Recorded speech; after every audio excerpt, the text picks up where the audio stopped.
Welcome to Voices in Leadership, live streamed worldwide from the Leadership Studio at the Harvard T.H. Chan School of Public Health.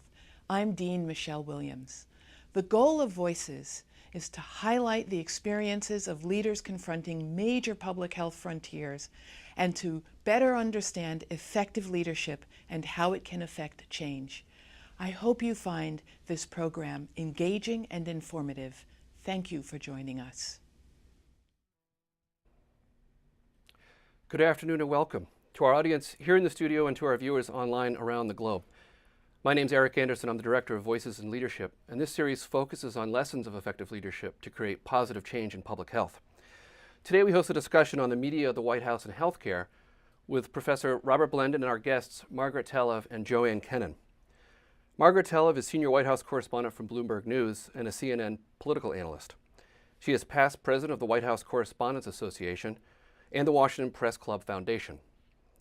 Before reporting on President Donald Trump, Talev covered Hillary Clinton's 2016 campaign, Barack Obama's 2008 and 2012 campaigns, Obama's 2 terms in the White House and Congress. This fall, she's serving as an IOP Fellow at Harvard. Joanne Kenen is Executive Editor for Healthcare at POLITICO. She has covered healthcare policy in Washington for 20 years. Kenen spent more than a decade on Capitol Hill covering health for Reuters, and she joined POLITICO in 2011. Her work has appeared in numerous magazines and newspapers, and she's a frequent radio and TV commentator. She is currently serving as a Menschel Senior Leadership Fellow here at the Chan School. Before I turn this discussion over to our moderator, Professor Robert Blendon, please join me as we welcome Margaret Talev and Joanne Kenen to the Voices in Leadership series at the Harvard T.H. Chan School of Public Health. Thank you.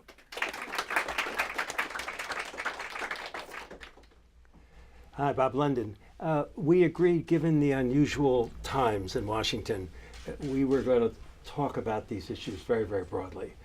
So from those of us who don't live in Washington, it looks like a community where we have just had an election with polarized candidates, polarized voters, attacks that I haven't seen on the media, journalism, and from a research institution, a development of alternative facts.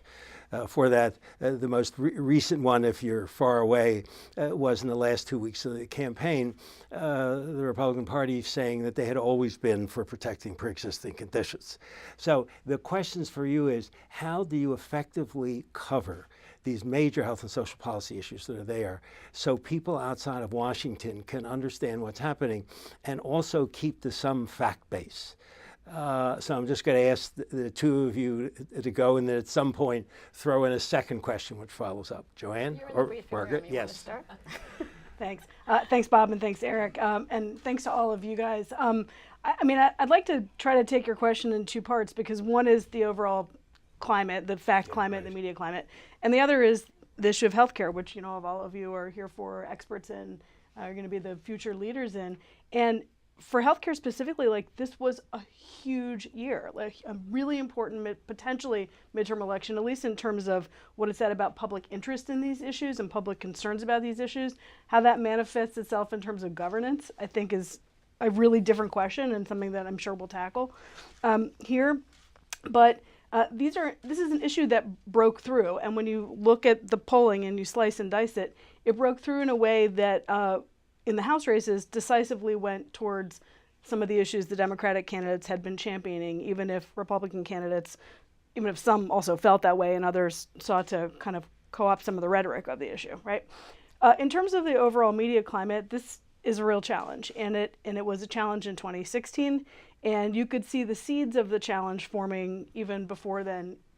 Back as early as 2008, it seemed it looked different then when Facebook and Twitter and some of these really new technologies in that first Obama term kind of began taking hold as tools that shaped how people talked about elections, how they shared information, how voters could be kind of corralled or choose off into their own groups, these kind of like a Facebook group page or something like that. But you can also see how social media can be misused or can be engineered to manipulate people. And separate from the world of old school journalism, this is one of the biggest issues that's confronting society. regardless of healthcare. I mean, on everything from the Russia probe to information about science, what kind of information is contained on government websites, how available is the information, what statistics are put out, what can you trust. And then when it comes to the media itself, social media and the technological platforms have greatly expanded the world of media. And I think when we talk about these issues, there's the difference between news, which is a much smaller section, and media writ large. And I'm not sure that the public always knows those distinctions, but journalists work in their lanes. And it is a challenge as a news reporter to try to address all of the intangibles about the expanding media world when most of that is really outside the rubric of what we do. I think for me as a daily news reporter working a beat, and my beat being the White House and issues related to the White House, I'm kind of like a ground troop, and my mission is, this is going to sound hopelessly, old school, but my mission is what has always been, which is not to take a side, to leave my feelings at the door, and to try to find out the pros and the cons of any idea, and to try to give people a good sense of what are the facts and what context do those facts exist in. But that is it's like a borderline naive way to approach the job. I mean, it is the most honest way I can think of to approach the job, but by no means does it solve all of these greater issues that are kind of outside of the purview of what I do, And I think that, there's 100 fundamental differences between our lives as journalists now and everything we've done prior to this administration. And I mean, one of the differences is before we were both the beneficiaries of and the protectors of the First Amendment, and now we are the enemies of the people. And being called the enemies of the people is a really profound change. It's a pretty mind-boggling change in an era where our minds are beyond boggled. So the whole world we work in is a different world, and a world that I don't think we expected to find ourselves in. A world where, doctored videotapes are tweeted out by the White House. One of the things I think that's been so interesting in healthcare, I mean, I've covered other things in my life. I worked in Congress, I've covered presidential politics, I've done a bunch of stuff. But I specialize in healthcare, and I've been doing only healthcare in recent years. I think one of the things that really struck me is that, whatever you think of President Trump, he's a very effective communicator. With one, clip, soundbite from a rally, or one tweet, or whatever he does, he has the ability to move the opinions of millions of Americans to where he wants them to go. And yet, he never really found his voice on healthcare this year. They lost the election, and they lost it in large part because of healthcare. The pre-existing conditions had a huge power because it struck some kind of chord about fairness. Just like Democrat, on the other side, the individual mandate was never very popular. Even Democrats were not crazy about it, right? Republicans hated it, but Democrats didn't exactly fall in love with it either. By getting rid of the mandate penalty last year, the Republicans took that off the table politically. The least popular part of the law was gone, and the most popular part of the law, which is the pre-existing conditions and related patient protections, was threatened. And you had Republicans screaming, I'm for it, and you know what? The voters didn't really believe them because they'd been watching them try to repeal it over and over and over. There were, I used to say there were more repeal votes than there are flavors of Baskin and Robbins. They just didn't stop for years, and then they failed. And why did they fail?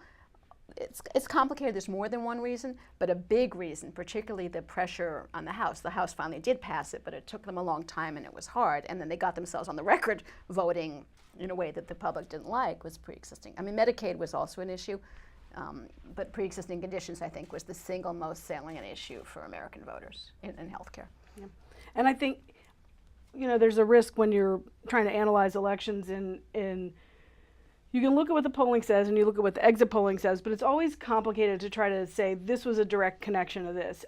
You could argue also that the result of the direction that the House went in was that enough of the public wanted to place a check on President Trump, but that the delivery method for those campaigns overwhelmingly was healthcare because the Democrats had pulled it. If the Democrats had run on I don't know, some other issue, could they still have taken the House? It's possible, Right. but there was an understanding. It was also about President Trump. I agree. It was not only healthcare, but healthcare was a big part of it. But there was this broad-based understanding that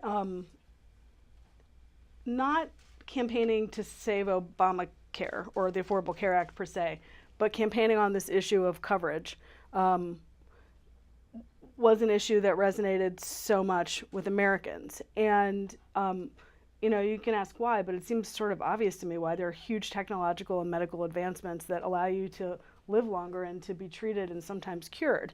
But your ability to access those is only as good as your insurance or your coverage or what you can afford to pay out of pocket. So the chance to have life-saving treatment plus the ability to keep your kids on insurance longer and some of these popular issues were just widely popular. They're popular across partisan lines if you ask it the right way. If you identify it with President Obama or the name of the legislation, it becomes much more polarized. But if you identify it with what it does, these are broadly popular initiatives. What surprised me is how big a deal the Medicaid expansion became. Because if you pull the word Medicaid, it tests in a different way. It does test with partisan splits. And yet, when you look at what happened now we're up to 35 states, 36 could go that way. The expansion of Medicaid is a big deal. And while we're sitting here covering politics, who's going to control which chamber? Not only did healthcare exist as the story off to the side, but specifically the Medicaid story existed as something that health policy reporters are covering, but that I wouldn't say that it's obviously not leading the coverage on cable news or the front page of most newspapers or news websites, at this time. And yet it is probably the most profound health policy development of the election. Was really what stopped Medicaid. I think that the sort of public upheaval last year, the town meetings were very pre-existing condition focused.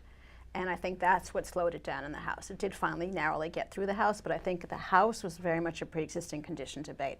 What happened in the Senate became a Medicaid debate. And I think it was Medicaid that actually stopped the repeal in the House. A combination of factors, but I think Medicaid had a bigger role in stopping it in the Senate.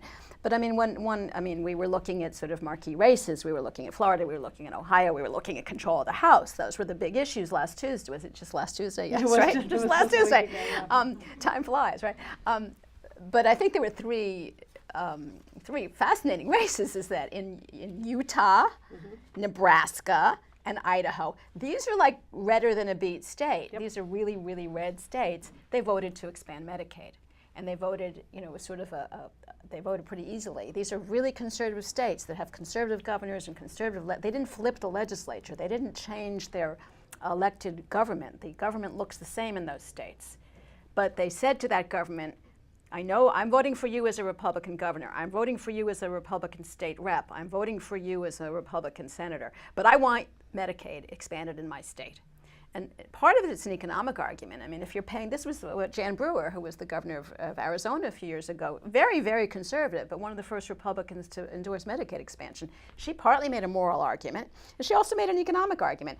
She said, we in Arizona are paying tax dollars to Washington, and they're going to go to some other state. Let's expand Medicaid and bring them back here. That was part of the message in some of these states, but it was also, again, a fairness argument. I mean, Americans are really, they're all over the place on healthcare. They want coverage, they want affordability, and they basically, I don't know that we as a country have really gotten to the point where we agree that healthcare is a human right. I think in this room probably people think that. I think if you phrase it that way, it would split nationally, and yet there's still people who might not use that language of right, still sort of have this gut sense of fairness, of rightness, a difference between a right and just something that feels right. And I think people don't like the idea that you pay insurance and you get sick and you're not covered. I just think Americans in Idaho and Utah and Nebraska and this is where we get into the fact versus rhetoric issue. I couldn't let that go. In our world,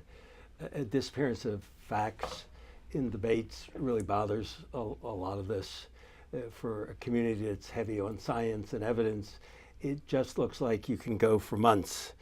And how do you actually get people outside to figure out, or what is the evidence for whether or not these things work or help people or the seriousness of problems or what people did. How do you communicate?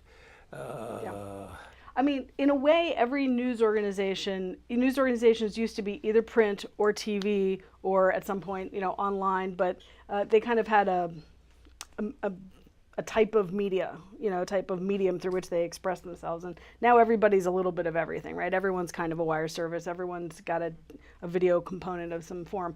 I think news organizations are experimenting with storytelling in terms of, to get to your point, the question of how do you capture someone's attention and hold it long enough to let them absorb information that might run counter to what they think or what the prevailing view is. But on some of these issues, like should you be able to buy these kind of cheaper health insurance plans or more short-term health insurance plans that, where the rhetoric is that they give you more options, but but the option you actually the option you actually need will not be there for you at the time when you need it.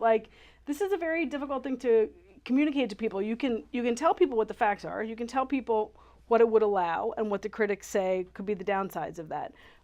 But how can you make someone believe something that you've told them? And I think I don't know the answer. I know. I should be here to give you the answer to the question. I don't know what the answer to the question is. But that predates short-term plans or the ACA. I mean, the biggest issue, and I think that shows that we have a problem with facts in healthcare and public health, is vaccines. And that is not, that's 20 years now. And I don't think we understand why that took root and stayed as powerful as it is. And we do know, I mean, I think that, we were talking to Bob before that, many people in the policy world and the Harvard School of Public Health and the Kennedy School and everybody else who's watching this, you're the next generation of leaders. And I think that there's this sort of feeling like if I just if I enunciate the fact perfectly, it'll get through. People will believe it, and that's just not the case. But repetition does work. I mean, repetition of facts, repetition of a point of view. You could argue whether it's factual or not.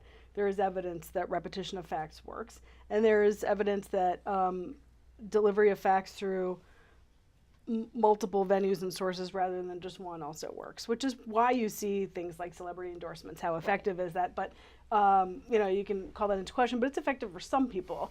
And interactivity can be a way to make something stick with a person if they are part of it rather than just an observer. And how do you translate that into the delivery of news or information, or if you're a doctor or a public health provider, how do you employ those skills yourself? I think you could and probably should do entire courses of study on behavioral psychology and these sort of questions. It is definitely the information age. There's an overabundance of data. Some of it's accurate, some of it's misleading. But if you had all the data in the world to back up your points, your ability both as an individual, doctor to patient, or your ability as running an educational organization, running a school, running a public health center, anywhere, your ability to convey that message and have it stick, I think is, it's the same challenge that journalists face in terms of the reporting part is half of the story and the communicating part is the other half of the story. But you also have just this mass of information, both in traditional media and social media and whatever hasn't even been invented yet that's going to hit us tomorrow. And that it's really hard for people to sort out. If you're given a lot of conflicting things, it is really hard to figure out what's true. And we tend to see, also I think we're somewhat, when you read something that looks sort of reputable, there's a tendency to believe it. So, I think there's a lot of interesting research going on about how do we perceive truth as we try to convey something like vaccines is a perfect example. I've talked to some political scientists and people studying media and sort of psychology and that intersection of, what is a trusted communicator? How do we break through? And I don't think we understand a lot of this yet. I mean, for some people, she's right. You repetition and the simplicity and a constant message and a consistent message will get through.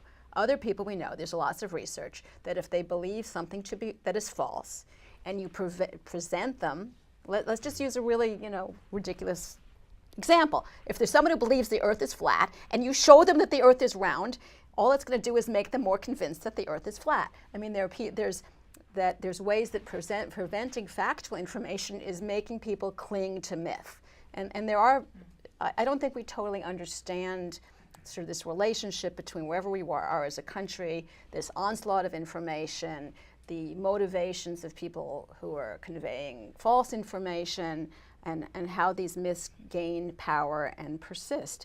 Then you also have, going back to health policy, and it's not the only thing people voted on, but health policy, as our president did say, it's complicated. It is complicated, right? I mean, when I started covering it, and I've known Bob for a long time, it's complicated. It's really complicated.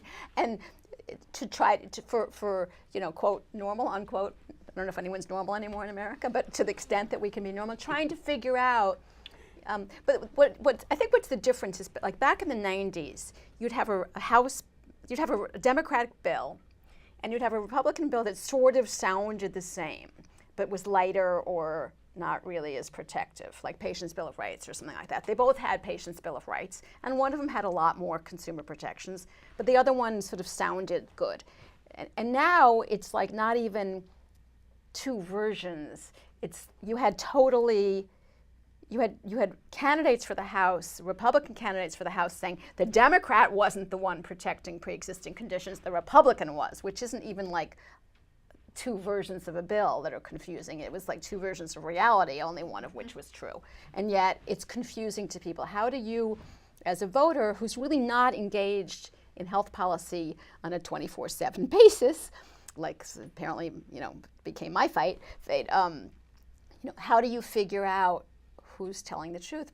And also some of the congressmen might have actually thought that they were protecting pre-existing conditions because their leadership told them they were. So there are probably some lawmakers who thought, our bill did that. We of course we did that. And to them, they may have been telling the truth, thinking they were telling the truth.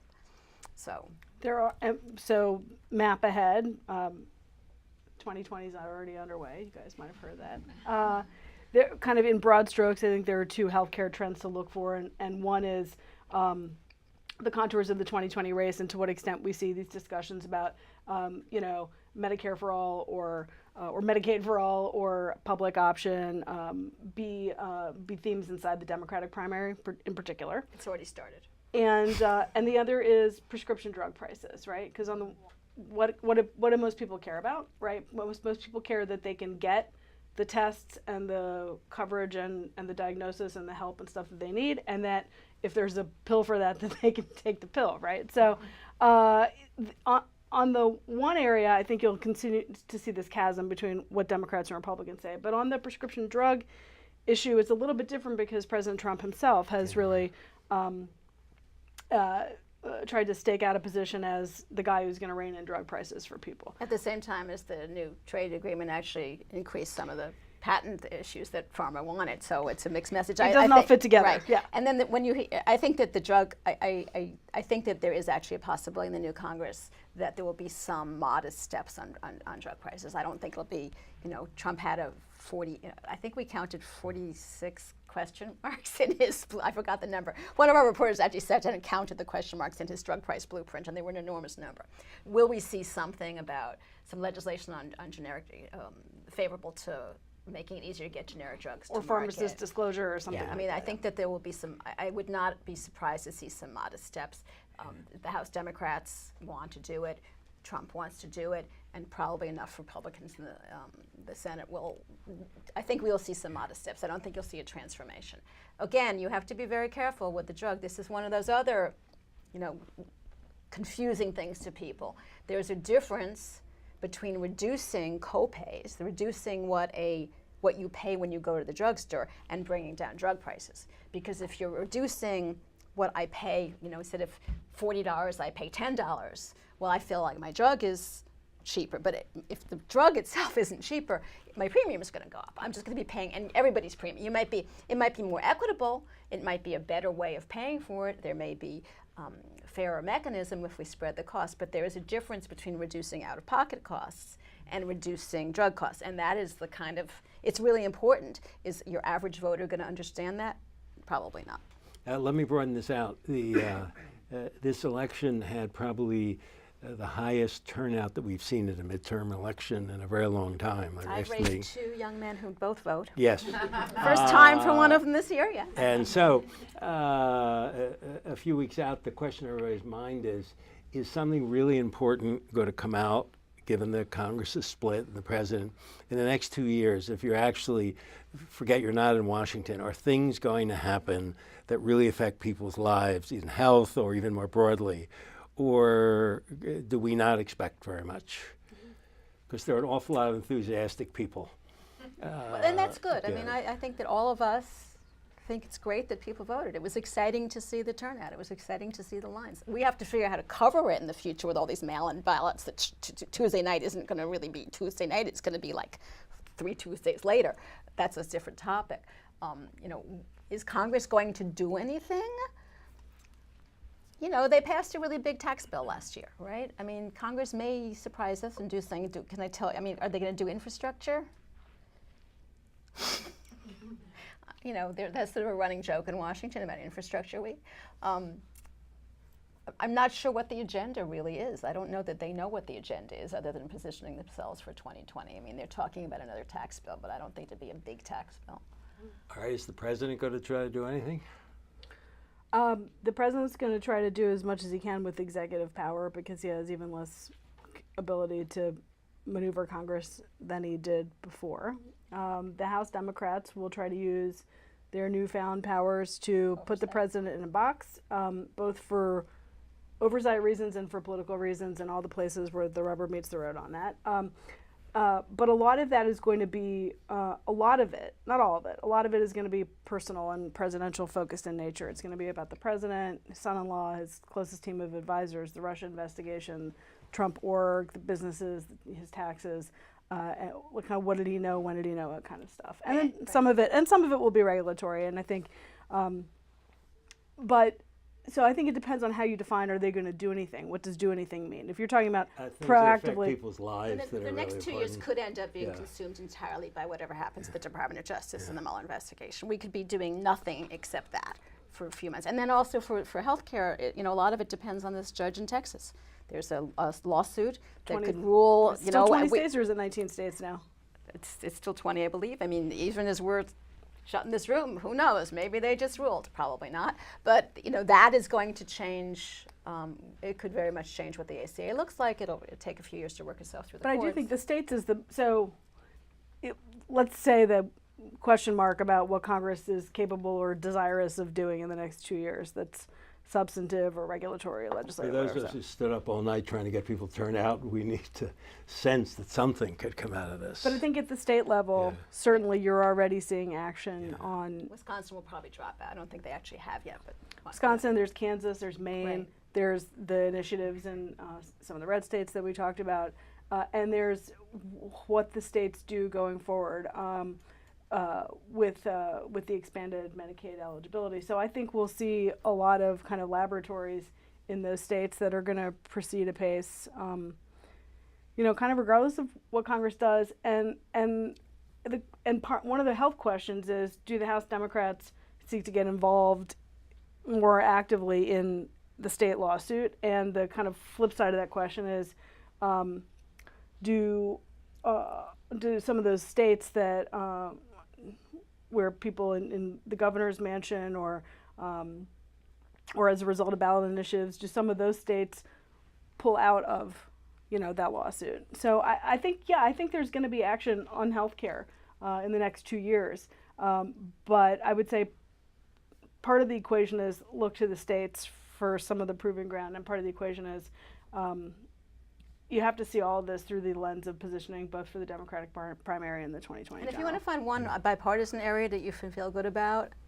there is bipartisan work on opioids. You might not think the bills that have passed, the law that has, you might not think it goes far enough. You might not think remember, there was one at the end of the Obama administration, there was just one this summer. We may need to do a whole lot more in this country on opioid addiction and other drug problems and mental health, but there really is, it is one of the few areas where there actually is some consensus, some cooperation.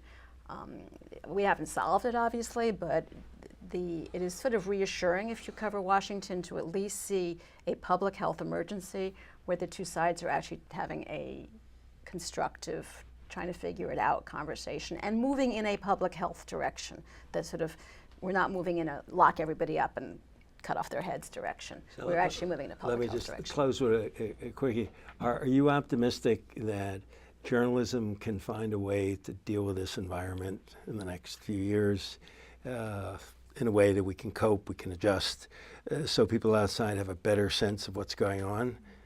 Well, in some ways, it's sort of a golden age, right? I mean, the people are really engaged. The fact that voters turned out, they are paying attention. You know, I work for a news organization that's growing. I mean, I have 16 health reporters, and I'm going to probably get even more.